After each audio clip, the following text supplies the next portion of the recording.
The restaurants you love, the food you crave, and the people that make it all happen. We tell their stories on the Paper Trails podcast with Albemarle Paper Supply.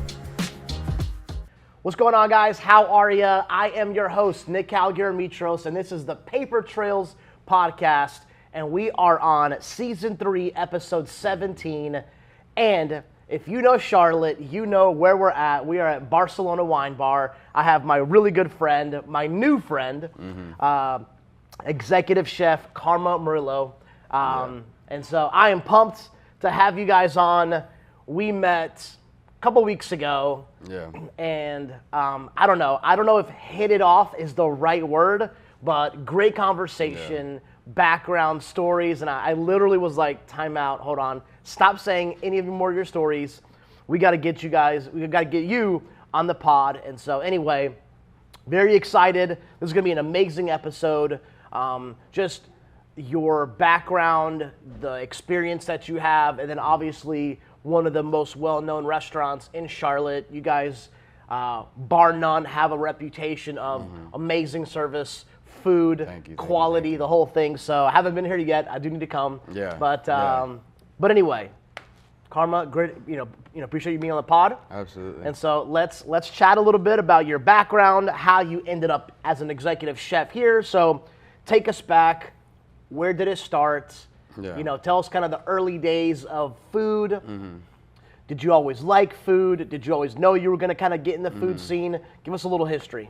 Well, first off, I think it was like instant friends, right? Like as soon as we met, it was like, hey, I know this guy. I don't know this guy, but I know this guy. It was one It's exactly how it was. Right. Exactly how it was.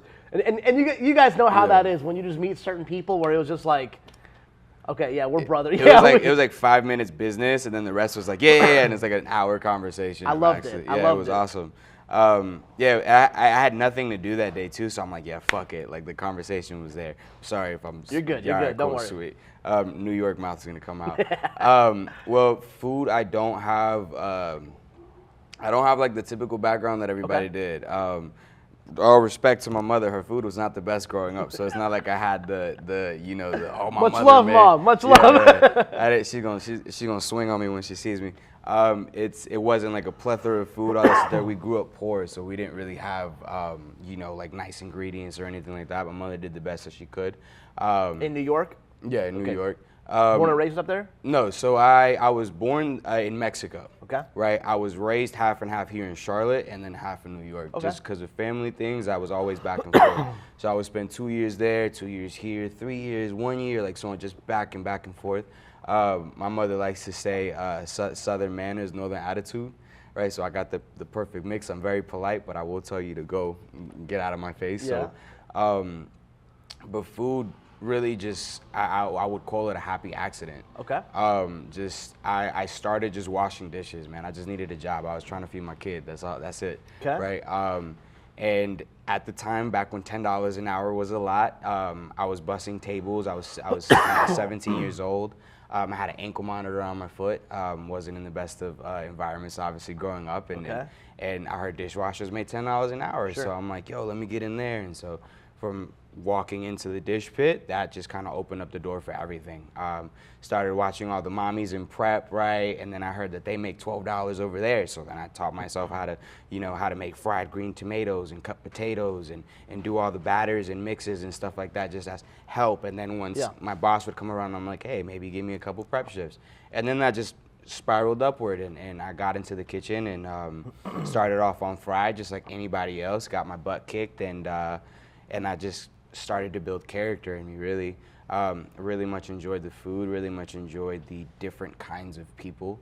Up until the time that I was about 16 years old when I started in the restaurants, there was only one particular kind of person that I was really around. And that was just, it wasn't good influences, right? But this was the first time where I got to meet everybody. And when I mean everybody, I mean everybody. Like in New York, you have this mixture of people, right? It's a big pool of all kinds of ancestries and cultures and traditions and et cetera, et cetera. But at the end of the day, it all falls under the umbrella of New York. Yep. Right?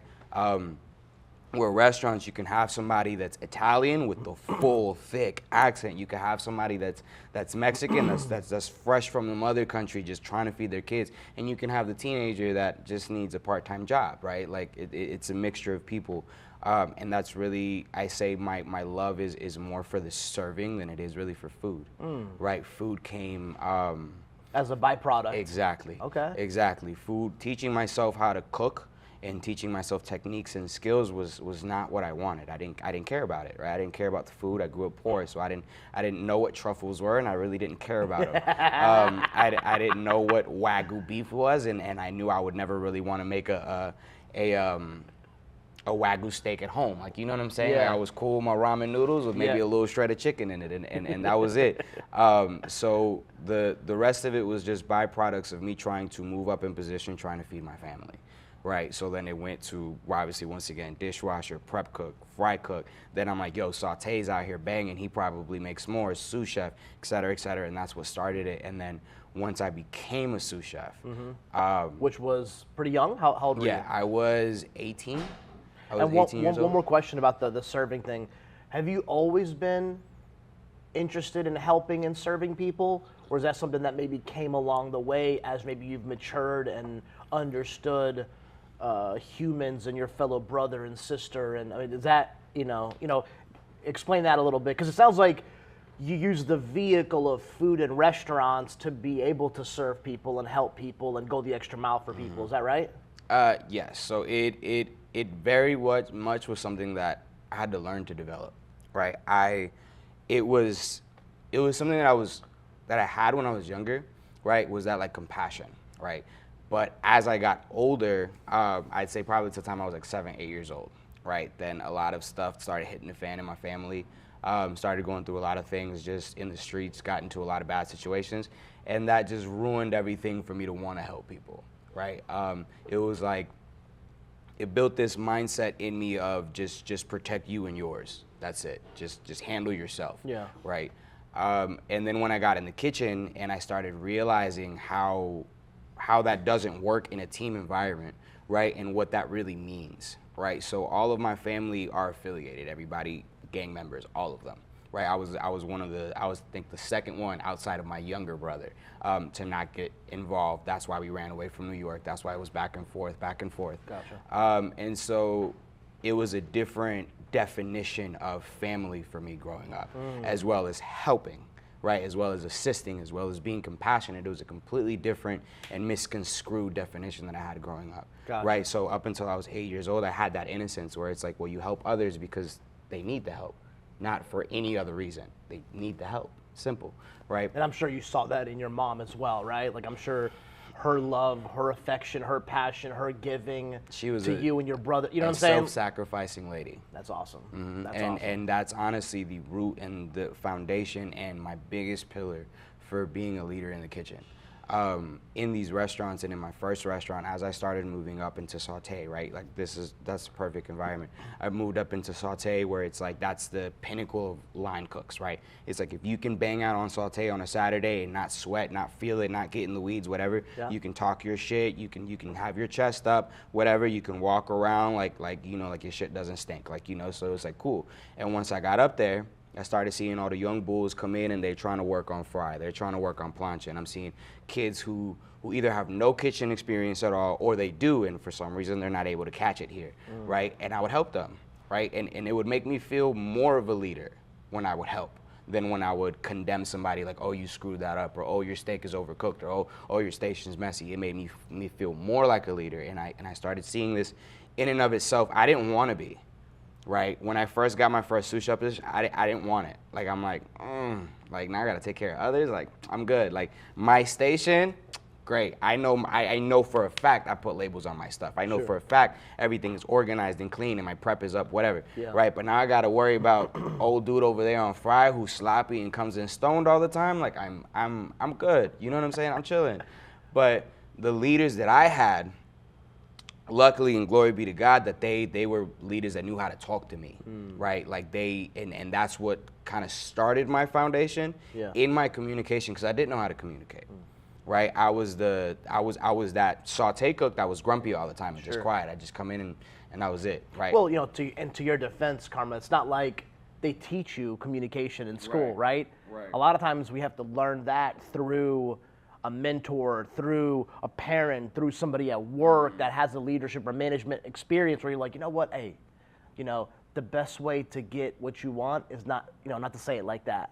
You know what I'm saying? There's ways that you can express yourself and get a point across without. Does that make sense? Absolutely. And so to your defense, no one taught you until they did. So, you're not taught communication, right? But I very much try to be one of the first, and it's a blessing and a curse, right? You're literally, there's no boundaries, there's no borders, but you have to be the one to create the path. So it's still heavy, right? Yep. And it's one of the things that I try to teach my boys, right? Because I really wanted a restaurant, and I want a restaurant for myself, right? And what I always wanted to do was have a kitchen where I could kind of give back to people in prison systems, right? They come out, they learn skills, they learn knife skills, so on and so forth, and they can go somewhere else. Even if they don't stay in my restaurant, they can go somewhere else, right?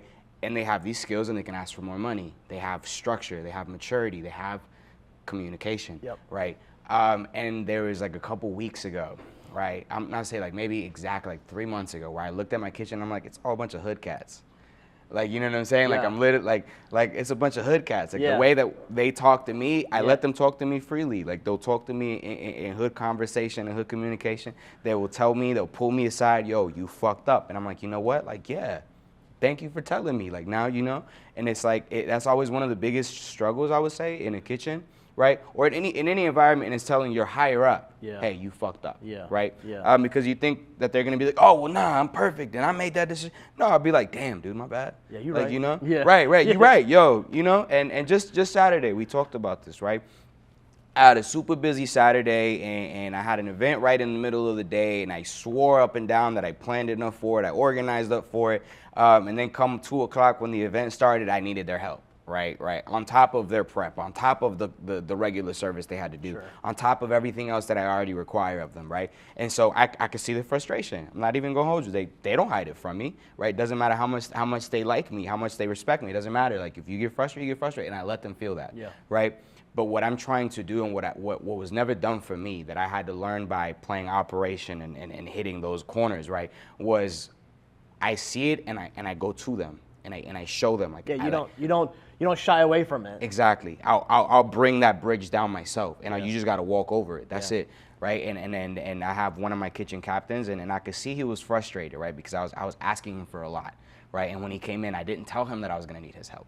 So in his mind, he's already like has a system. He has a routine for the day. He's like, okay, this is what I have to do. And then now here I am, dropping my load adding on you. More, Exactly. And I could see he was frustrated, but he ate it, and he walked through it, and he helped me, and he carried the pressure. And at the end of it, right, I came up to him, I'm like, you good? And he's like, I'm like, I fucked up, dude. I'm sorry. Like, I swore up and down, I had it, right? And I swore that I could do it on my own, and then I couldn't. But now I know for next time. And he's like, you're good, dude. I'm over it. I'm like, cool, dope. We dapped it up, and then next. Which I think, Karma, like, I think if people just communicate and be honest, that's all people want. Yeah. You know what I'm saying? Like, I mean, don't play games, don't finagle, bro. Hey, man, it's on me. I messed up. I apologize. I thought this. I think that's all people want. Yeah. Just honesty, vulnerability, and just So I think that's a good lesson for anybody that's in management, that's in leadership, even if not, even just being part of a team. One thing that I always preach to my staff is just, you can never over communicate. Just tell me again. Tell me again that, oh yeah, you know what, I told you I needed the weekend off. That's fine. Tell me again on Thursday. Remind me. I got a million things on my mind. You know what I'm saying? And so I think just over communicate, talk, be honest. I think it's a good lesson for everybody. So, okay, let's fast forward. Your dishes, prep, saute, you're learning the kitchen, you get more comfortable, you're learning to communicate, you're learning to take instruction properly, you're learning to give instruction now, right? What's the next step? How does your career advance you know, to sous chef or working up, or was there kind of a big job that you landed that kind of taught you a lot about? I mean, what take us from there. So now I'm a sous chef, right? And it was my first ever position. At this place, there wasn't a lot of admin work. Okay. It was just mainly overseeing the bottom, right? I was bottom of the totem pole of sous chefs, and then that environment started to not really do much for me, so I moved on. And the next job that I went to, there wasn't sous, there wasn't like, you know, it was one of those places where you have a kitchen manager and that's it. Yeah. Right. At this place, it was very family oriented. I loved them to death. The food was super easy, so it didn't really feel like I was doing in my head like all this extra shit. Right, I didn't understand food yet. Yeah. Right, so tweezers and micro planes and micro greens and micro this, micro that. Like I didn't care about it. Right. So this place, the food was delicious. That's it. Simple fact. Right, you eat it. It's good food. Great. Yeah, exactly. And I climbed up there fast as well, right? Once again, I'm somebody that I seek opportunity. Money's great. I'm not going to say that I'm money hungry, but I like to feed my family. Sure, of right? course. So I moved up from them, and I ended up, in 2 years, I ended up being their like culinary director. Okay. Right, which in position sounds like a huge position, right? But it was a smaller company. Sure. I was overseeing 3 restaurants at 19 years old. Wow. Yeah, and it was a lot, but the family helped me a lot. They were super welcoming. Nice. And from there, that's when I started getting kind of like dabbling into like the logistics of like money, food costs, et cetera, et cetera. But it started getting dull, right? It got dull really quick. I was only there for about like a year and a half. Come up to like almost the second year, I'm like, okay, I want to move on. Sure. Right? Which is a normal thing, right? Yeah. Like I think, if I'm wrong, correct me. But I think, there's things and situations and jobs that we have for a certain period that we need at that time to grow and to learn. And then it's like, you know what? Check off the list. I grew here to an extent. I need to move on. Does that make sense? Yep. You know, did you agree with that? Like certain absolutely. jobs, people, Absolutely. situations, they're there for Absolutely. a reason, and then let's move on. Absolutely. Okay. I don't think that there's a single job in my entire career that I regret. Right, for that very reason. Like I learned something from it. Even if it was as simple as what's not for me. Right. There you go. If you still learn something. Exactly. And so from culinary director, and I always put quotations whenever I say that position, just because now that I know what like more experience in different kinds of restaurants, I realized that I really was only doing 15% of what a culinary director anywhere else does. So I think about like my culinary director here, right? I was maybe doing 5% of what his job requires here, there, right? But it built that confidence in me that I had something on my shoulders at that age, right? And at that age, that's kind of what I needed. I needed responsibility that had boundaries, that if I fucked up, somebody was gonna tell me. Somebody was gonna yell at me, right? But there was still something missing. So I moved on, and there was a server there who was like super frantic, right? Like he was like that kind of guy that's like always in your face, but he meant well, but he just talked too fucking much. And and he came up to me one time and he's like, yo, I work at this restaurant. It's in Uptown, and I think you'd be great, and they need sous chefs. And I'm like, oh, all right, cool, whatever. Like, I'm like, I can show up. And he's like, yeah, I told the chef, and he's a really good guy, and he's like my friend. And I'm like, all right, dude, I got you. Yeah, Slow down. I'll show up. I got you. Like, don't hit me. Like, I got you. And he set up the interview. I showed up. The chef did not show up. Right? Like, I came, and chef wasn't even there, and they didn't even know I was coming. I'm like, this month. I'm like, okay, cool. That's what I get for being a little naive, whatever, right? But that was like, but I saw the restaurant, right? Like when I walked in, it was like, yo, this is crazy. Like, hood kid from New York. I'm like, I've seen crazy shit, but I've never like even thought about working somewhere like that. It's a high-end place? Yeah. Okay. Can I say names? Yeah, whatever you want. Church and Union. Okay, Five yeah, Church. yeah. Well, Five Church before. I walked in and they have this beautiful like sculpture, right? And I'm super into art, right? Like art is in my veins more than food is, right? And then this beautiful sculpture that comes across the bar. The ceiling has like scripture written on it, right? From the Art of War. Right, the entire book is written on. What? I did not know that. Every single church or Five Church. No, sorry. Every single Five Church or Church in. You get the gist. Church and Union. Every single church has the Art of War written on top, handwritten by the same person every single time, every location, right? And now they went and they painted on the walls like from local artists, and they just gave them free reign. It's like this is your slot, do whatever you please, right? And so it's art driven, right? And Jamie looks just like me. He's covered in tats, right? He's a little grumpy, just like me. And he has that like that humble dominance is what I like to say, right? It's like I know not to get in his way, but I know that if I get behind him, I can follow. Right? And that was like the energy that I got from that restaurant. And so when I walked in, I'm like, yo, this is crazy. Okay. Right? Like everybody was polished, but different. Right? Like different. I still saw people in there serving with full sleeves. I still saw people in there serving with colored hair and piercings. And I'm like, this is fine dining? And then I saw food come across me and I'm like, yo, what is that? Like I literally like, I'm like, oh, calm down, dude, calm down. You're showing your emotions. And like, and it was crazy. And so I'm like, you know what? Like I gotta go back. So I went back, and I just, as I was looking for another job, it was like 2 months later, I went, and I applied for a job. I applied for a sous chef. They were looking for a sous chef. The chef at the time, I won't say their name, but their chef at the time came up, and she said absolutely not. Right, like she saw my resume. Turn you down. Absolutely. She was like, absolutely not. Granted, I might have come in a little cocky there because once again, I was like culinary director, so I thought like I really had the experience, right? But I was young. Yeah. Right, but because I was young and I climbed so quickly, right? Like once again, take it back, right? I was a sous chef at 18 years old, right? I was a culinary director at 19 years old. So in my head, I'm hot shit, right? So I'm like, yo, I could do anything. Give me the EC, right? But I walked in there and she humbled me, right? And it was a humbling in professionalism and in my career that I hadn't had yet, right? I'd been humbled as an individual, right? Like, but here, like this, I had yet to find a stomping ground. I had yet to find a speed bump, Okay. right? And she gave me a full stop sign. She said, "Do not cross. You're trespassing." I'm like, "Oh, all right, cool." Gathered my emotions because obviously I was livid. I was pissed. I'm like, "Oh, who does she think she is?" Whatever. And then I came back, right, like a month later. And I'm like, let me do a tasting. Like I know I got this. Like I humbled myself a little bit. I called my mom. I'm like, Mom, I need you to humble me for a bit. And she humbled me. And so I came back and I'm like, let me do a tasting, right? Like let me, I reached out to the guy who got me the job. And he's like, yeah, they usually do tastings with sous chefs. I'm like, she didn't even give me that opportunity. I'm like, okay, let me go over there and be like, what's the worst that could happen? Yeah. Right? Like let me do a tasting. It sucks. You told me I'm good, and then now I know. Yep. Right? And I told her that. I'm like, let me do a tasting. If I suck, I'll leave you alone, right?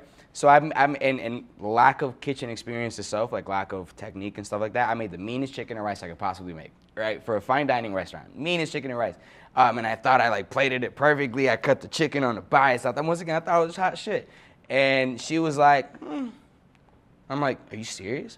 Right? And she's like, yeah. And I'm like, what? Like I used my mama's recipe? Like nah. And right, I burned the tomatillos and everything. Like my mama told me I had it written on a sticky note in my mom's handwriting, right? And she just shit on my mama's recipe. I'm like, Mama gonna be mad.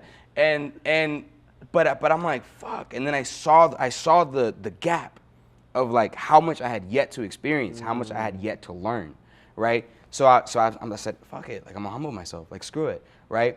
Still with an ankle monitor on my foot. Right, I did everything. It's like a 2-month process for you to switch jobs, right? Whenever you're on like house arrest or parole, right? And so I applied, and I'm like, whatever you got, dude. She was like, okay, you got fry. I'm like, oh, okay, cool. From director to fry. I said, fuck it, right? I prayed on it, and I prayed on it, and I prayed on it, and I prayed on it. And I'm like, God, I don't know if this is, and he was like, no, do it. Like, I'm asking you to do it. I'm the reason that you walked in the door to begin with. Yeah. Right? There's a purpose for it. Yeah. Go. And I'm like, Yeah. okay, cool. So I walked in and I started working fry, and I got my ass kicked on fry. And I'm out here like, yo, I used to work saute, and it was 400 covers, and I used to do it by myself, and I can't handle fry? Like, what? She would push my food back all the time. It's sloppy. This is terrible. You got fingerprints on this. And I'm like, dude, it's not. And I'm thinking, it's not that deep. Right, like in my mind, I'm thinking, it's not that deep. Like you have paper towels up there to wipe those fingerprints. Why? It's not that deep. And she literally came around one day. I think it was like my 3rd day. I can remember that vividly. She said, it is that deep. You explain to me why it's not, and I'll explain to you why it is. Wow. Right? Yeah. And I'm like, and I told her exactly what I just told you. I'm like, cause you got, and I cussed at her. I'm like, cause you got fucking napkins up there to wipe the plate. And she was like, yeah, and so do you. So what's stopping you to handle the same expectations that I have? Right, you're adding more on my plate. I'm taking from your plate. Right. Like you got to understand, like if you can do it, simple. And I'm like, all right, whatever. I didn't understand it. I'm like, cool, whatever. That place, Church and Union, humbled the hell out of me. in the most beautiful and I mean, you can't be humbled and not have pain, right? But like, do you think that, and you were there for how long? 5 years. Okay, so you were there for a little while. Yeah. Do you think you did a lot of growth there personally and in your career for those 5 years? Absolutely. Because even though it was very uncomfortable, and I can tell, just even you retelling the story, just going through that, getting, and just learning these little things. Yeah. I'm sure you matured and grew up a lot there. I owe 99% of my career to that place. That's awesome. Like, and 99% of my growth, like I said, at 19 years old, I thought I was hot shit, right? And that restaurant taught me that I was not. Yeah. Right. Once again, it's a beautiful growth, right? There's a quote that I don't know who wrote it or who it is, right? But it was like, you can't grow without pain if you're the marble and the sculptor.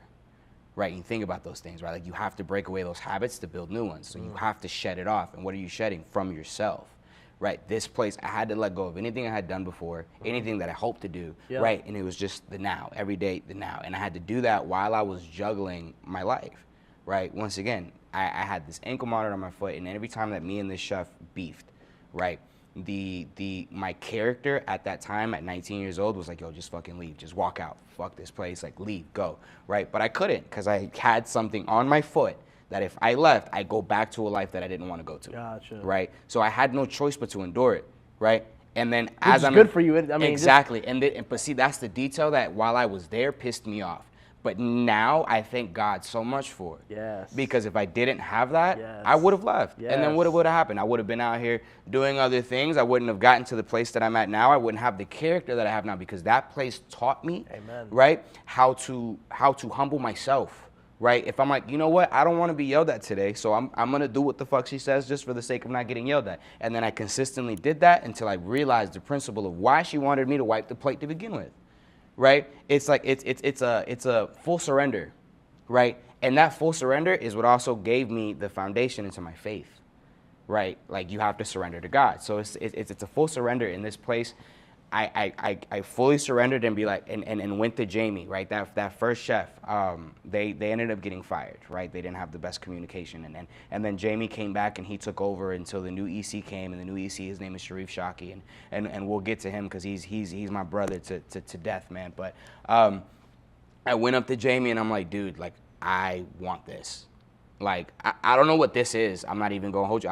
I had only just moved from fry to plancha, but I'm like, I want this. Like, this is nothing that I've ever done before. Like, like this kind of food, this level of things. Like like Jamie was a god to me. Like, I had never been with a chef that can do what he can do, right? Aaron Deering, my brother to this day as well. Like, I had never been with somebody that can do those things. It's like, you see all these bodybuilders, right? Like on like Instagram or social media, but if you see one in real life, it's like, oh shit, they exist, right? It's like, oh, wait, people actually get that big, yeah, right? So he is huge, right. So then you get to seeing Jamie and all the times that, like, I'd be prepping my stuff and they're like in the back making menus, and I'm like just being nosy, and I'm like, yo, that's a wanting thing. to learn. Exactly, right? Like, all the things that they would make, and I'm like, yo, those exist?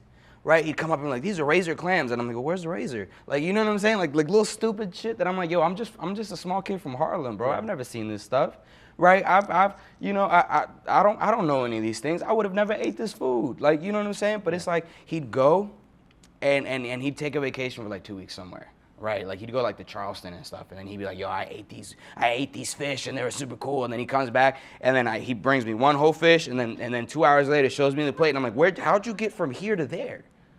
And it's like it's like I've seen this plate 1,000 times, but all of a sudden now you put this fish there the way that you did it, it's a completely different plate that I've never seen before. Yeah. Right, just like the principle of this actual ceramic plate. It's like now all of a sudden a complete work of art. Right? And that's the perspective that this place changed me, because they broke it out of me. It's like, it is that deep. Yeah. You know what I'm saying? It is that deep. I love that. Well, before we move on, one more thing I want to touch on that I think is super important is, and I think it's a lesson that all of us can learn from your story, is pain is uncomfortable, right? And the brain naturally tells you when something hurts, it says what? Run. This is uncomfortable. Get away. I don't want this. Go back to comfort. Go back to ease. Go back to what I know. but you maybe forced a little bit, with your ankle monitor, had to stay. But like you said, it's the best thing that ever could have happened to you, because you learned thick skin, you learned excellence, you learned character building, skill sets and techniques, and the attitude of doing your absolute best and then some, right? And so I think a lot of people can learn from that, because I think you deal with an uncomfortable boss or an uncomfortable job. Everybody's first situation is I'll just quit and move on. Yeah. And it's like, you know what, dude? It's hard to stay. Yeah. It's hard to push through. To fix it's it. hard to love your parents, even though, maybe, gosh, man, like I don't even know if they deserve it, or I don't know if this person deserves it. It's okay, man. Yeah. It's okay. Learn from this situation. Yeah. You know what I mean? What's the silver lining here? Yeah. What can I take from it? Yeah. So let's move to Sharif. Okay, so Sharif comes in. By the way, I know Sharif. Yeah. All right. Awesome dude. Yeah. So the other executive leaves. Sharif comes in. Yep. Okay. First time meeting Sharif, what happens? Gets on my nerves. Like I instantly dismiss him. Like if you know Sharif, he's like 6'4", like extremely tall, large man. Yep. And he's just like, hey, like just like super like bubbly and always energetic. Doesn't even drink coffee, and it's just like, how are you alive without coffee? It's like you know what I'm saying? And I was at that time, after that chef left, I moved to prep. I'm like, you know what? Like, I don't want to be on the line. Maybe that's what it is. Like, I still want to be here, but I don't want to be on this line. Like, this is too much, right? So I moved back to the line, and Sharif goes, and he sees me there. He worked there for about, like, 2 weeks, and then he came up to me, and he's like, what are you doing back here? And I'm like, what you mean, bro? I'm prepping. Yeah, he's like, what are you doing back here? I'm like, I'm prepping, dude. What the, like, and I had straight attitude, so I'm like, what the fuck you mean? I'm prepping. Like, answer your own question. And I said that to him, right? And I expected him to like snap at me, because the reason that I was so snappy is because people would be snappy to me. So I'm like, you know what I'm saying? I started being crabby, and he was like, shh, my bad, dude, you got it. I'm like, okay, cool. But he never, like, no matter what my attitude was, his attitude never changed, right? He was always bubbly. He was always happy. He was always kind, even when he came to correct me. Right? Like if I fuck something up on the prep, right? He'd be like, hey dude, like, like, do you know why this isn't okay? And I'm like, yeah, because it's burnt. And he was like, okay, well, like, why did you put it up? And I'm like, right? And he taught me these details. He's like, no, dude, you got to care about this. Like, you have to care about this. I'm like, okay. It took him like a month to kind of like straighten me out, a month, which in the time felt like a while, right? Because as you're processing through, you don't understand until after. But like now it's like a crumb in my story. But like, that man alone is I'd say the foundation of my confidence in cooking. Wow. Because he came, and I love him to death, and he came to the back, and he saw me back there, and he saw potential, but he had the patience to help me see that potential. Right? And he had the patience to allow me to, like, because I was teeter-tottering, dude. I was like, yeah, sure, nah.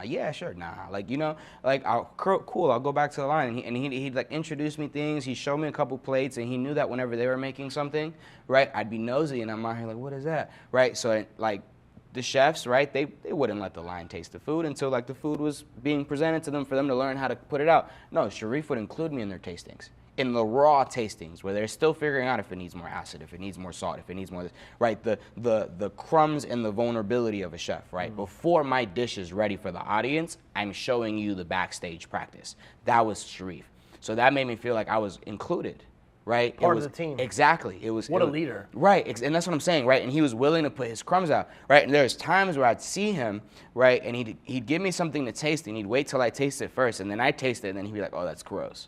Right, so it's like you took the risk. In my mind, it's like you took the risk of me tasting that imperfection before you tasted it, and then have the ability to give a disclaimer and be like, okay, this isn't ready yet. You said, nah, fuck it. See the crumbs. See the blueprint without the steady foundation yet. Right, and that was it, right? And then every step of the way, it was like he built a friend out of me. That's why he's my brother to this day. Yeah. He built a friend out of me as well as a leader. I knew, right, there was no getting comfortable with him because he was that kind of man. Not leader, not chef, he was that kind of man. He had that integrity, right? after like a week, he brought his mom in. And I'm like, what? Like, I'm like, yeah. Like the same day, actually, this is one thing that I remember like vividly. The same day that he brought his mom in and his mom came and she hugged me. She was like my own mom. She's like, oh my God, like my son. And I'm like, she's like, oh yeah, Sharice mentioned about you. And I love Mama Noha. And then that same day, 5 hours later, Sharif cussed me out on Saute. Like that same day. And I'm like, is this the same cat that just introduced me to his mom? Like it was, but it felt, it was genuine. Like that's the thing, it's like it was genuine emotion, right? He cussed me out, sent me away for fucking like 45 minutes because I was screwing up the service, right? I forgot what the principle of it because that little detail didn't matter because after those 45 minutes that I came back and he was like, just go prep. And I'm like, okay, cool. I came back and I was like a scared dog. I had my tail between my legs, right? And he's like, you good? And I'm like, oh, he's about to cuss me out again. And he's like, you good? I'm like, yeah. And he's like, all right, cool. Well, you ready to take back over? I'm like, you're gonna let me back on the line? And he's like, yeah, why not? Like, why would I not? And I'm like, well, cause I shit the bag. Like, my tickets were long, my food was shitty. And he was like, okay, and? Like, that's how you learn. And I'm like, okay. And then I hop back on the line, and then I'm thinking he's gonna micromanage me. No, dude literally gave me the rag and walked away. Nice. Right? And that was like, okay, now that gave me an expectation, like a responsibility on my shoulders that like, I'm no longer just doing this for me, like I'm doing it for him. Right? Like he believes in me. Right, so it's like now I have to, like who would I be, right, to not support what he believes in? Sure. I believe in Sharif, yeah. Right? And if Sharif told me that the sky was red, fuck it, that shit's red. You know what I'm saying? Because that's the respect I had for him. Yeah. So if he said, you can do this, then I have no fucking choice. I have to do this because Sharif said so, right? And that's slowly same principle of wiping my plates, doing it consistently, even though I didn't believe in it, right? Initially became the integrity that I built in myself just off of example. Yeah. Right. Sharif was just that. Right. He's a great chef. He's a great man. He's a great husband. But at the end of the day, the biggest thing that helped me, that has helped others, and all the people that have experienced him, is that he was a great example. Right. He was a great example through thick and thin. I saw that man months later. Right. He ended up becoming the senior EC culinary director of Church and Union. Right. I saw him sweat. I saw him stressed. I saw him angry. I saw him come in on his days off. I saw him have to worry about his home life as well as here. And it was like, I saw all of it. And it wasn't just a me thing, right? Like I told you, that's my brother. But no, he said he let all of us see it. Yeah. Right. He let all of us share his vulnerability. And he'd tell us, like, how you doing? He wouldn't lie. He'd be like, I'm stressed, brother. And I'm like, all right, well, what can I do for you? I'm like, I don't know yet, but I will let you know. Right. And that's the foundation of the example that I try to set for these boys is because of that man right there, right? Because of that man right there. He was honestly, to this day, one of the first examples of what a man is, and what it's supposed to be, right? I grew up in this broken home of all these men in shambles is the way that I would describe it. Men who don't have a backbone to say, yeah, I fucked up, but I can do better, right? He was that. No excuse, no nothing. I saw Jamie chew him multiple times when he fucked up and he's like, yes, chef. Yes, chef. Yeah, absolutely, chef. I'm sorry, chef. I got you, chef. Right. The entire way through, right? And, you know, once again, he's 6'4", 6'5", looking at Jamie, who's like 5'11". You imagine, like, somebody yelling at you upward and you have to say, yes, chef, downward. Like, but he had the humility and the confidence, right? And see, this is the thing, and it's a mixture, right? And we were talking about it earlier about, like, communication, right? You have to have... It's a two-way street where it's confidence in saying you fucked up, but confidence that you can fix it, right? Like that's the issue with communication, right? Is if I come up to you and I say, yo, dude, I fucked up, right? The fear of people is that like that's just it, point blank, period. That's the end of your story, right? That defines your story. That's it, right? Sharif was the first one to say, I fucked up, and say, this is a comma in my story. Right, that's how I saw it. This is a comma. This is not a period. The book still goes on. We're still on chapter 2. Yeah. Right, and it was like crazy. And then the more I got to know his mom, right, which I love her to death. I ended up working for her for like a couple months, right, helping her in her catering business. And she shared so many embarrassing stories of him, and it was great. But few of the stories that she shared with me beforehand was like his culinary background, right, and all the places that he's worked, and he's never said anything. Right? And she told me about him. She said, he's worked here, and he's worked for this chef, and he's worked for this chef. I'm like, are you kidding me? So Jamie's like, with all respect to Jamie, but Jamie's like just another one of those great chefs that he's worked for in Sharif's career. That's awesome. Right? But he never came in like... Never bragged about exactly. it. Never showed off about it. I never heard about it.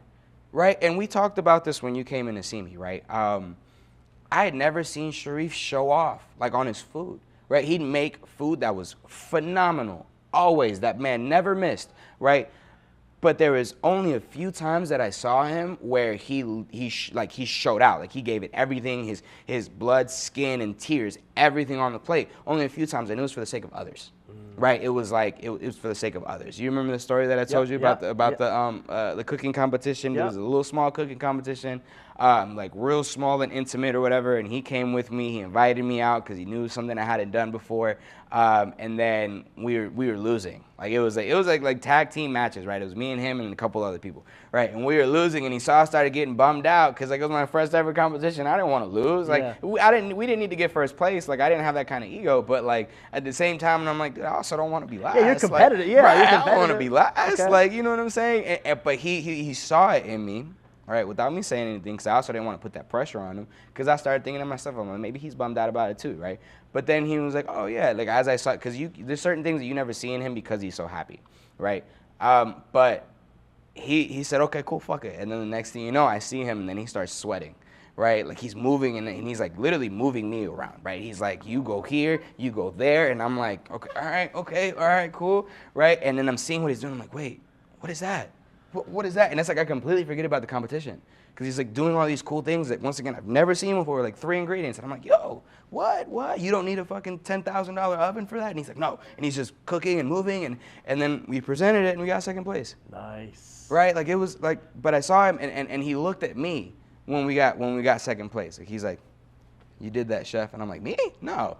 But I was part of his team, so I'm like, okay, cool. Like this still feels kind of great. But like that's who Sharif is. Yeah. Right? It's humble dominance. Not once would I ever think about crossing him in the kitchen. Not once would I ever think about disrespecting him because he showed his power. He's like, I know what I'm doing. Yeah. Right? I just allow my vulnerability to be shown because that's also my power. Right? Sharif alone.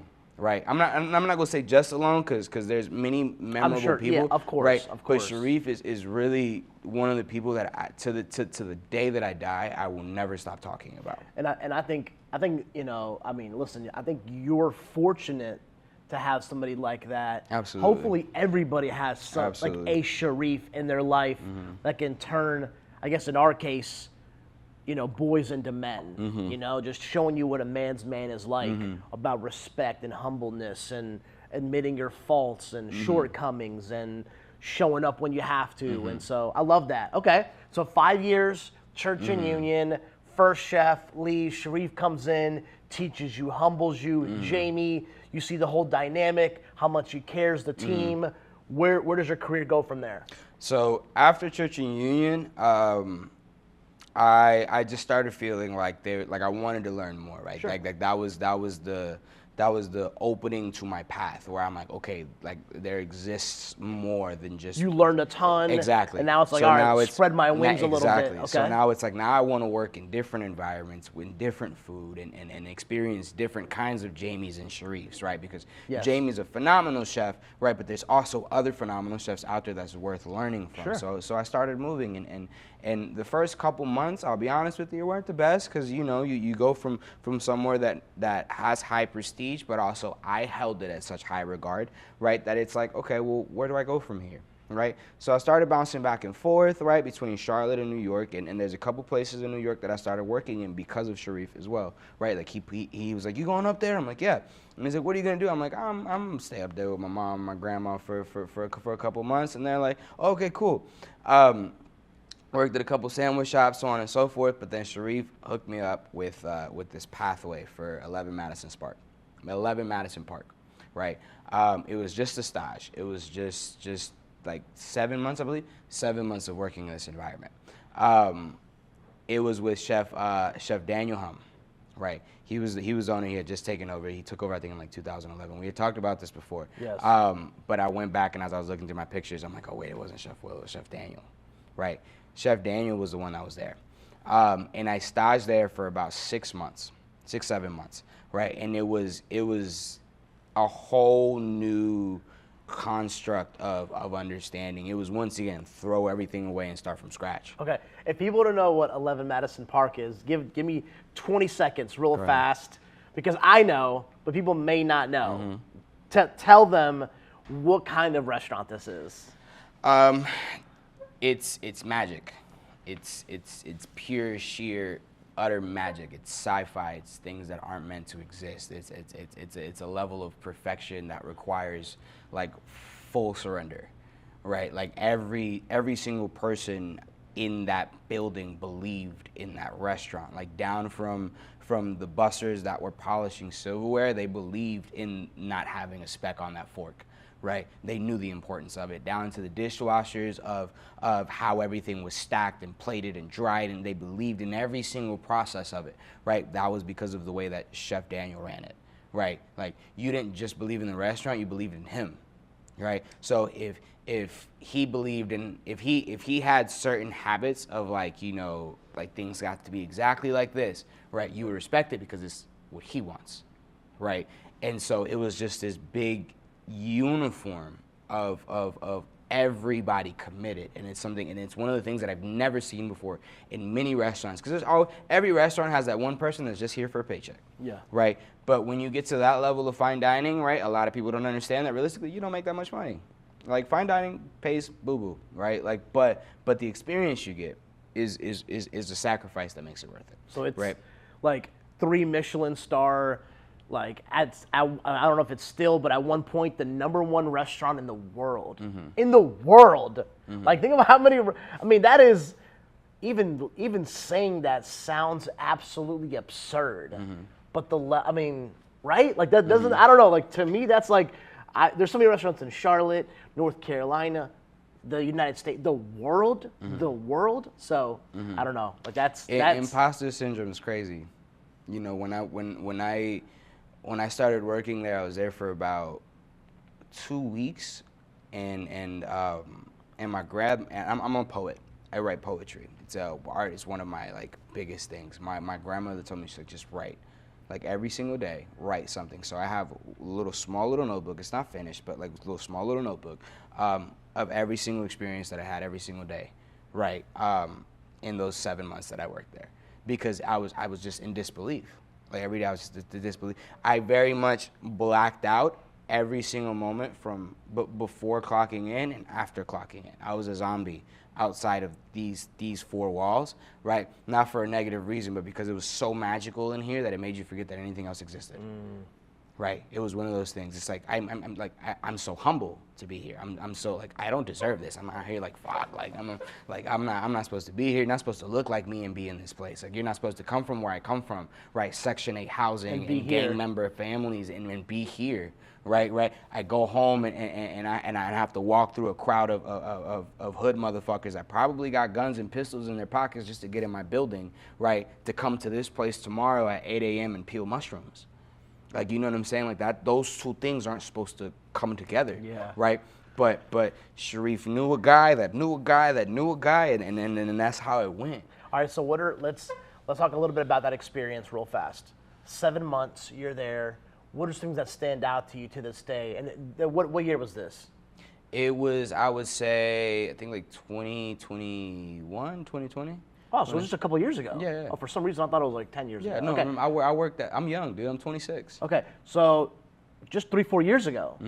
What are some things that stand out to you from that time period? Like, what are some things that you picked up that maybe you can teach somebody, or I don't know. What are some things that, was it culinary stuff? Was it mindset? Was it attitude? What are some things that kind of stand out to you?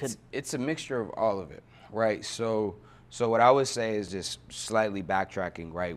First restaurant taught me worth ethic, right? Where I went from dishwasher prep, taught me worth ethic, right? Second restaurant where I was director taught me professionalism, right? And then come Church and Union taught me culinary. It taught me techniques. It taught me food. It taught me how to sear fish, et cetera, right? Madison tied it all together, right? Because it didn't matter whether you was a dishwasher, you had the professionalism of a director, right? Like if it didn't matter if you was a bar back or a bartender, you had the professionalism of an owner, right? It was a unison, right? So once again, every detail mattered. So what your responsibility was, you owned it, right? So it's one of the things that I take now to this day. That was one of the places that it's heavy, dude. It's so heavy, right? And I would see Chef Daniel, and he was just so stoic, right? But now I think about it, and like I run this place, right? And I think I'm like the amount of pressure he must have had on his shoulders, right? Like once again, like climbing up is one thing, but maintaining and holding is another, right? Like maintaining and being consistent. The way you maintain a Michelin star is through incomparable consistency, right? Right. It's like almost as if you created your own mint leaves, like they all come exactly the same. You create your own snowflakes, and every snowflake looks exactly the same. Like that's the expectation. So when you come in, right, it is almost robotic. It's just so intentional. Like every second is magic. It's like you're literally watching everything that you're peeling. You're peeling asparagus. You're watching every peel, making sure that everything is perfect, right? Because everybody believes in this mission, and the thing that makes people want to follow, right, it's a goal, it's a dream that you wholeheartedly believe in, that there is nothing that can make you doubt it, right? Aaron Deering from Church and Union said this one comment one day when he was leading us. It was like a super busy Saturday. He was pre-shifting, right? He was having his whole Coach Carter speech, and he was like, I want you guys to trust me enough to follow me into the dark. Right. I only had a handful of conversations with Chef Daniel that weren't like work related, but he's somebody that he was the first example that I had. Well, not Sharif was, but Chef Daniel was the first like big name chef that I worked for that was like, you know what, like, yeah, like if he told me to hop on the floor with a toothbrush, I would do it. Is he still there? I think so. I believe so. Yeah. They like I said, I think they sold the company in 2011, and he's the one that bought it. I don't think they've sold it since. I think right now they only hold 2 stars. They held 3 when I was there, but they only held 2 stars. But it was one of those environments that it's like from the second you walk in, it's intensity. Wow. Right. So it's heavy. It's heavy. Right. It takes a level of sacrifice. Like all of this does. Right. It takes a level of sacrifice because you have to believe in it enough to be willing to give up things that get in your way for it. Which I think to be a pro at anything, you really have. I mean, because like the way you're talking, I'm sure Olympic athletes feel the same exact way. Mm-hmm.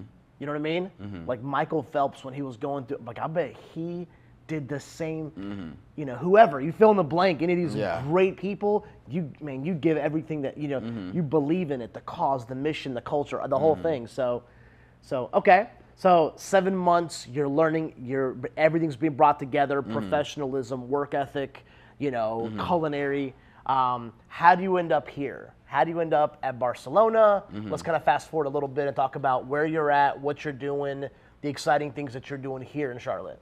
Sweet. So after that, I came back to Charlotte, just off of family. The biggest reason that I left was that I had a lot of family drama going on, so I had to leave New York.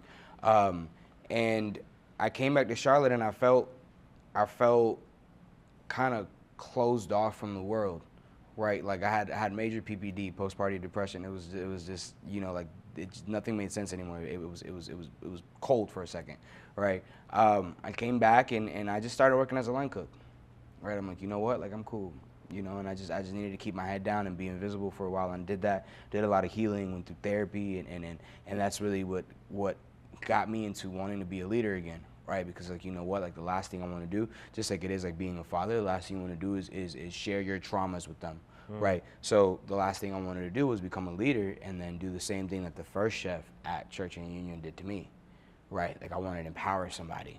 I wanted to rewrite the scripture of what it's like to be a high-end chef, but still a Sharif, right? Like I wanted it, what's the metaphor that I was told? There was this one man, right, that I met at a random bodega in New York, right? We had a great conversation. We literally stopped for like 2 hours and we started talking. And he heard my accent, whatever. He's like, "Where you from?" I'm like, "From Harlem." And he's like, "Isn't that where they have the this, that, the third?" I'm like, "Yeah." And he was like, "You have a kid?" I'm like, "Yes, I do." And he was like, "What's she like?" And I'm like, "She's an angel." She's the complete opposite of me. She's softness. She's white. She's satin sheets. Like she's anything that's vulnerable and fragile. Like that's what my kid is, right? But she's so powerful. And he was like, good. And I'm like, yeah, good. I'm like, okay, cool. But then he had like an underlying comment. And he was like, if you're a man from the streets, right? If you're a gangster over here and you raise a gangster, you failed, right? If you're a gangster and you raise a gangster, you failed as a father. And I'm like, okay. I thought about that. I sat on that, right?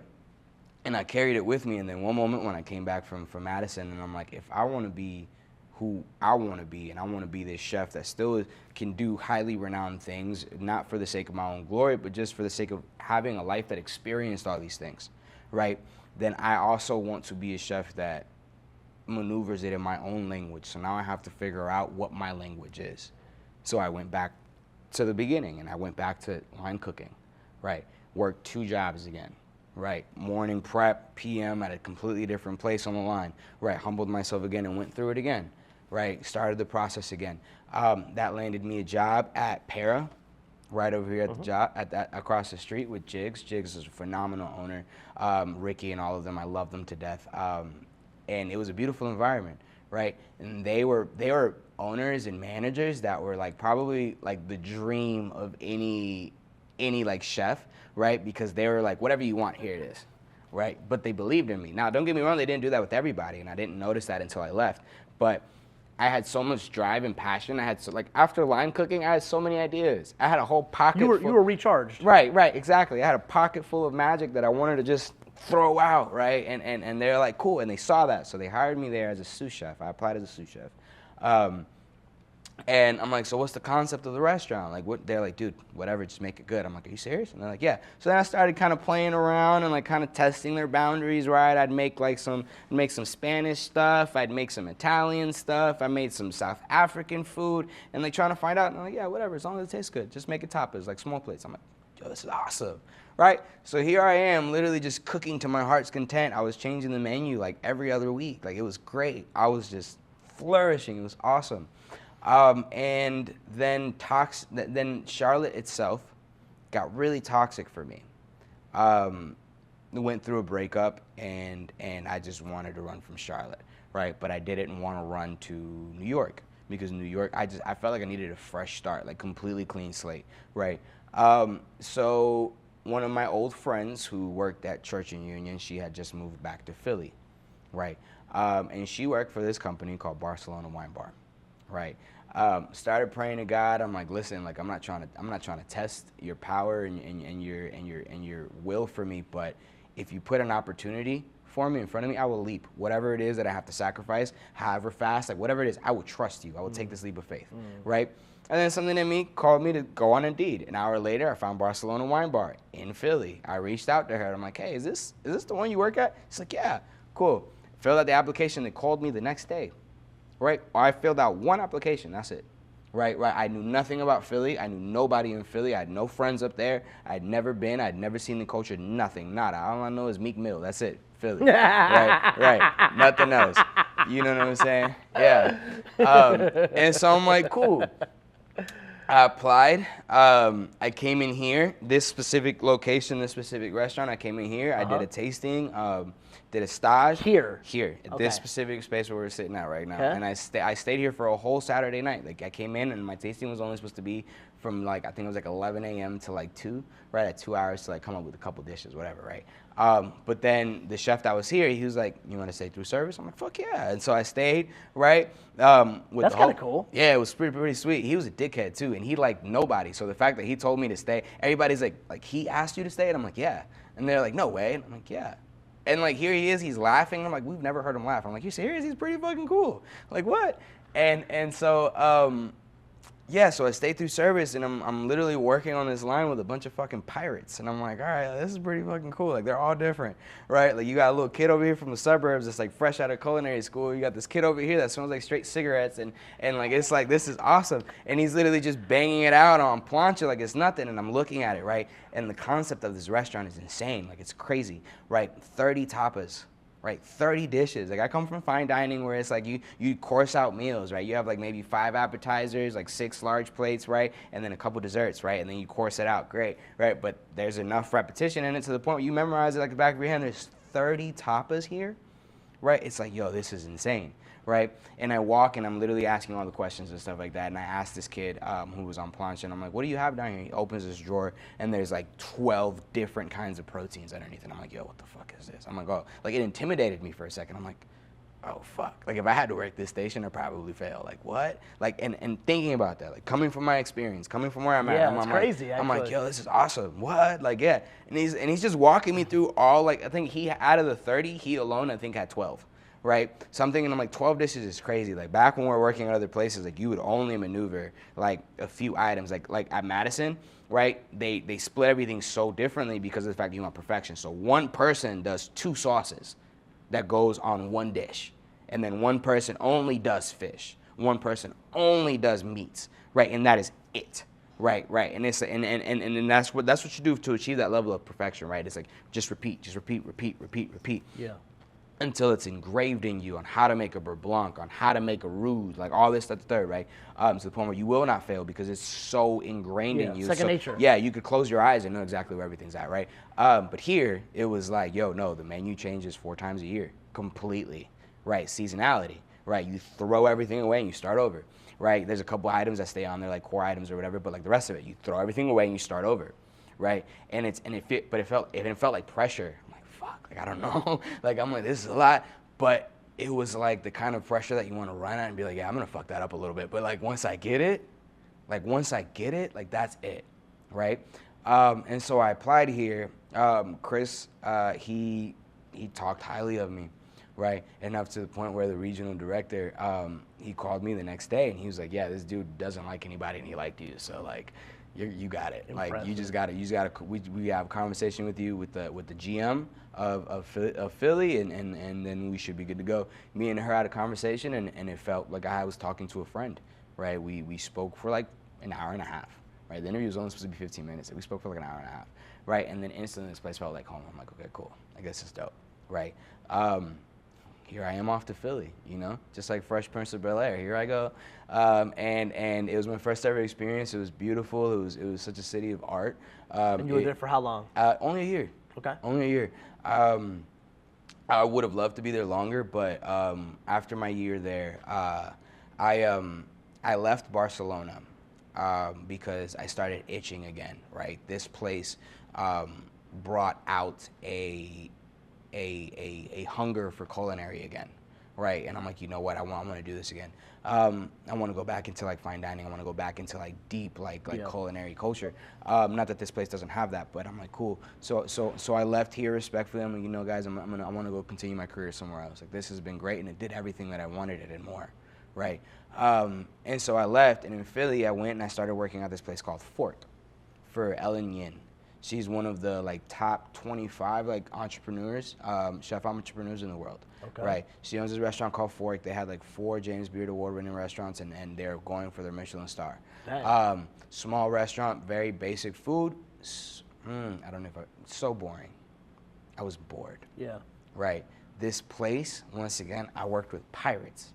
Right, it was like I can't depict it anywhere else. Like it's a ship and you know there's big waves crashing because this place is all based off of volume, right? So you have these huge, massive tsunamis of people waiting at the door, just waiting to be sat, right? And it's like it gives you a little bit of fear that like fuck, how am I gonna get through this? But that's the thing that when you're done, it's like yo, I did it, right? And I left and I went to Fork and I was so bored because it's like there's nobody to teach, right? Like everybody knows how to hold the knife. Right, everybody knows cooking techniques. And if I'm like chiffonade that, they're like, okay, they know exactly what I'm talking about. Right. If I have to check somebody's herbs, okay, those might be a little bit better than mine even. Like, you know what I'm saying? Like, it's like, all right, cool, like this. It's just, you know, I'm just walking around. Sure. Right? And because they made so much money and because of the fact that they were so popular and so on and so forth, they pretty much sold out every night. But they had a system to the point where I'm basically just walking around. Like, I wasn't working the station. I didn't sweat. I didn't have long days. I didn't, you know what I'm saying? Beautifully ran restaurant, great. And for other chefs, like, that sounds like a dream, right? But to me, it wasn't. Like, I'm still young. Like, I just told you I'm 26. Yeah. Right? At that time, I was 25. So it's like I'm a quarter way through my life, right? Like a lot of the chefs that I dream of being like are chefs that were like, yo, I worked 5 years over here. I worked 10 years over here. I've been cooking in my career for about 10 years, right? Like that's nothing. You know what I'm saying? Still pretty young in that. That's what I'm saying. Like there's people out there that said, yo, I've been cooking for 30 years. I'm not even 30 yet. And I'm like, you know what I'm saying? So it's like, that's crazy, right? So I worked it. I'm like, it's not giving me that pressure. Like I don't feel anxiety here. Not that you need to, right? But I don't feel that like sense of wanting to keep going. I'm just kind of here. Yeah. You know, there's no magic. So I left. I didn't know when I was gonna leave, but then God has his plans and his purpose and his timing, and my mom started going through a really hard time, right? And she needed me, so I didn't want to leave Philly, and once again I told you Charlotte felt really toxic for me. My mom and I didn't have a good relationship, so when I came back I was just filled with angst and anxiety and fear of like what's gonna happen. Like I feel I'm gonna go back, me and my mom are gonna beef, it's gonna be this terrible situation, I just left this job, like whatever. I came back and I'm looking for a job, and I'm to Charlotte. Okay. And I'm looking for a job, and then my regional director from Pittsburgh, right? He texts me. He's like, "Hey, brother, I hope you're doing well," because I left there on good terms and good graces, and he was like, "How you doing, man? I'm just checking in on you. How's it going? Like, tell me what's going on." I'm like, "Brother, I need a job. like help." And he was like, "Dude, like we literally just had an opening in Charlotte." And I'm like, "You're joking?" He's like, "Nah." And I'm like, "Okay, great." And once again, God's timing, God's purpose, God's plan. And I came, and this place was different than Philly, right? It was different, but it still had the heart, right? Each Barcelona I've learned now has the heart, but a different personality. Sure. Right. In Philly, I started traveling just because I like to be a nomad. So I went to the Connecticut location. I worked at Tennessee for a little bit. I went to Atlanta. I worked at the Nashville location, the Dallas location. Once again, everything has their own personality, but the same heart. Right. And each menu has different items. Like, you have once again your core items, right? Like your empanadas, your patatas bravas, whatever, right? But each chef still has creative freedom for like 75% of the rest of the menu, right? So each other menu, right, it's completely different, but the same company, and it's awesome, right? So you get to you have this community of chefs, right? And it feels like I can't put it any other way. Like it feels like a community, right? When I worked at Church and Union, it's just Church and Union, right? It's just us in that building, right? But here, it's like, dude, I have a homie in Dallas. I have a homie in Connecticut. I got a homie in Atlanta where it's like, yo, dude, I'm really trying to figure out this butternut squash dish, but I can't figure out why I can't go with this. And I can just call him. Same company, and he's like, oh, well, I did this over here. You want to do it over there? Like, you know what I'm saying? And so this place, right, is just so, and I mean this with all respect, but it's so ass backwards in certain things, but it works. Like, it works. Like, if you compare this place to other restaurants that I've worked in, right? Or if you brought any other chef here, it's not the same. It's not easily translated. It's not I'm just going to pick it up just like I did over there. And that's the beauty of this place, is that identity that is so different, right? And it's so difficult. Love it. Right, exactly. So if anybody's, we'll wrap up with this, all right? If no one's ever been here, so they're from Charlotte, they've never been here, let's describe a little bit about the look, the feel, the ambiance, the food, your style, your menu. Let's talk a little bit about this specific store for the last, little bit. Because it's beautiful in here, by the way. Thank you. Beautiful, the look, the feel. I mean, obviously I've been here a few times, but so it definitely is unique. And I can tell, on a weekend, I mean, just packed. Quality. I mean, everything in here screams quality for me. I don't know why. It's just kind of vibe, brother. It is. It really is. You really need to come out and eat, but it's just the vibe, dude. It's a party every single night. Like, that's what it is. Like, we're not a bar, we're not a restaurant, right? It's just a vibe, right? Experience. Exactly. Like from down to the detail, right? Like, we're not outside of the door, we're not screaming Barcelona. It's a subtle sign. Right. It really is. Right, no, exactly. You will miss it if you don't even know. That's the purpose, right? So when you walk in the door, right, that's what I'm saying, like, all this so beautifully curated, right? You walk in the door, it's like, oh shit, I found something, right? So that sense of mystery, right? You walk in and you have low lighting, but everything looks so classy and smooth, but rustic, so it's welcoming, right? It's not so It's not so polished that it's prestigious and you feel like you're not welcome. You know what I'm saying? The way that the door is set up, there's not a door right in front of you stopping you. Like stop at the host stand. No, the host stand is to the side so that you can still walk through and come in and be curious, right? You see people yelling over here and having a great time. You're like, oh, I kind of want to be a part of that, right? And like that's what makes people wait on the weekends, right? Like that's the thing. And then you see food coming by, right? We'll come and we'll bring appetizers at the door so they can taste while they wait, right? So like you're getting a taste of them, like, oh yeah, like this is so worth the wait. I didn't know that. Yes, dude. Like it's just that kind of energy, right? We'll have little appetizers and we'll give them away on the weekends to people. Things that are completely off the menu, things that are on the menu, whatever, like just whatever we feel like doing, right? And that's what it is. Like we have that creativity, right? But essentially the entire dream and vision of this company is to build an experience from start to finish. From the second that you call on the phone to make a reservation, to the second that you sit down, right? Like the kinds of servers that we have are, you look at them, right? They all different. Right, once again, just like Church and Union, they're all pirates, right? People with tattoos and piercings and colored hair and other people that looks polished and clean, like all the same, and you see them all having a great time. Harmony. Exactly, right? It's all of us coming together from one aspect, for one team, for one dream. Yeah. Right. Like yes, everybody's here to make a paycheck, great, right? But I don't think anybody on our team, and you could interview all of them, I don't think anyone on our team is like, oh fuck, I gotta go to work today. Right? And even in my kitchen staff, I have people that work doubles on the weekends, right? I've never once felt them come in and be like, fuck, I gotta be here all day, right? And that's the beauty of it. It's not just the experience that you guys have out here, it's the experience that they have out there, right? And because of the experience that they have back there, because of the root that this company has for the way that they treat their staff and the way that they treat their people, right? It's the love and the effort that goes into the food, right? The food is simple. Right, we don't do none of the rah-rah, we don't do this razzle-dazzle stuff with the microgreens and stuff like that. No, we put our heart on the plate, very simple. Yeah. Right. Maybe a baby bow, but nothing that has like, you know, all this extra stuff and glitter. No, it's a very basic bow, very presentable, very basic. Yeah. Right. But the second you taste it, that's the culture. Right, that's the heart, that's the conversation. The soul.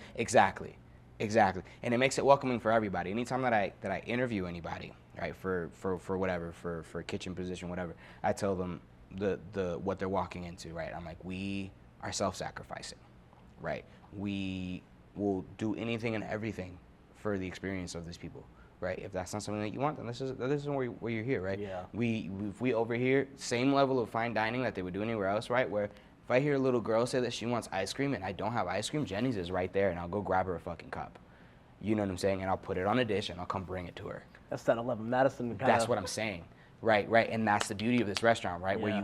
Where you maneuver and you carry things to the same level that you would in a fine dining place that has 5 stars and 1 million Michelin stars, right? Yeah. But it's rustic and it's welcoming and it doesn't say we have prestige. No, it says we have enough food for you too. Yeah. It says we have enough wine for you too. Right? Like you don't drink, we have mocktails. Come on, just come join, be a part.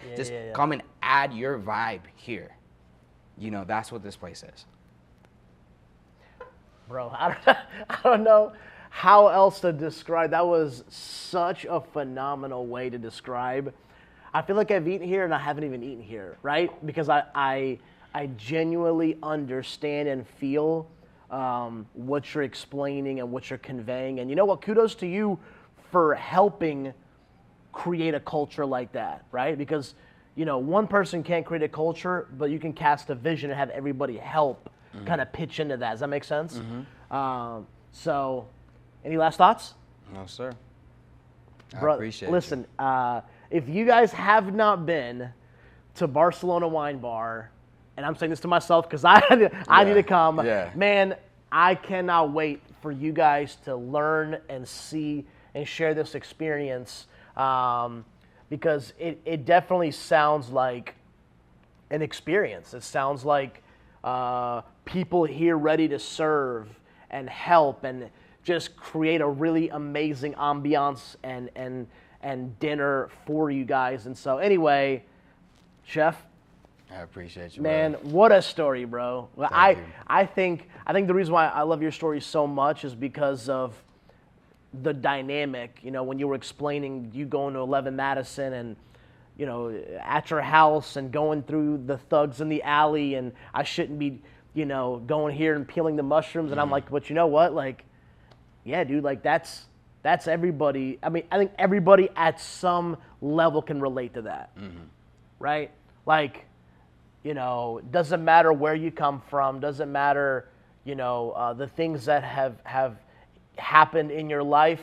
You can push through. You can learn from other people. You can find a spot for you wherever it is, whether it's at a restaurant or somewhere else, you know what I mean? And so what an amazing story. I appreciate you sharing all that and being so open and vulnerable and honest with everybody. And so appreciate you guys. What an episode in the books. I loved it.